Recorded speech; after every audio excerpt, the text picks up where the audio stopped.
Une chose dans cette séquence, laquelle je vais parler, c'est le téléphone. Le téléphone. Aujourd'hui, le téléphone portable, qu'il soit entre les mains du prêtre ou du fidèle, tue le sens du sacré et du spirituel. Un téléphone entre les mains du prêtre dans la liturgie ou du fidèle dans la liturgie, ça tue le sens du sacré et du spirituel. Il est donc strictement interdit de tenir dans la main un téléphone pour lire la parole de Dieu devant l'assemblée.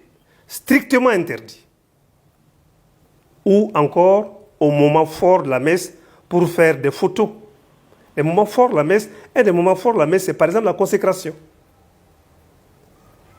Se promener ou déambuler devant l'assemblée ou l'autel avec le téléphone. Le téléphone n'est pas digne dans nos cérémonies. Cela vaut également pour les photographes qu'on peut avoir désignés pour la cérémonie. Il faut les désigner, ceux à qui il appartient de faire des photos. Il peut faire des photos, mais ils doivent faire les photos quand il le faut et qu'ils aient le sens du sacré. Et je pense que c'est le manque du sens du sacré qui fait tous ces va-et-vient. Et souvent des abus dans la prise des photos.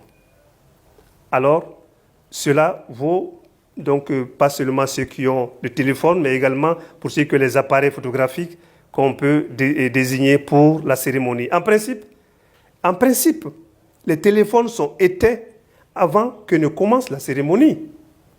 Tout au début des téléphones, on mettait devant les portes de l'église « Éteignez vos téléphones, éteignez vos téléphones ». Ça a bien marché jusqu'à un certain moment, mais après, non, ça ne marchait plus. Chacun vient avec son téléphone. À la rigueur, il le met sous silence, mode avion, mais on oublie toujours que le téléphone est en marche. Or, il devrait être éteint. Alors, nous demandons aux fidèles de ne pas venir s'asseoir dans l'église pour manipuler leur téléphone. L'église, ce n'est pas un lieu où on vient manipuler le téléphone. Donc, il faut donc éteindre le téléphone. Nous ne sommes pas dans un salon de maison avec le téléphone, mais nous sommes plutôt dans la maison de Dieu.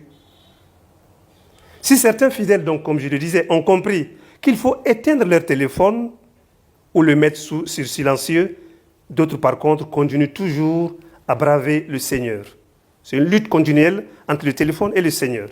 Et c'est plus important quand il reçoit un appel pendant la messe de sortir pour aller répondre plutôt que d'écouter la parole de Dieu. C'est un manque de respect du sacré et du spirituel. Le téléphone tue le sens du sacré et du spirituel.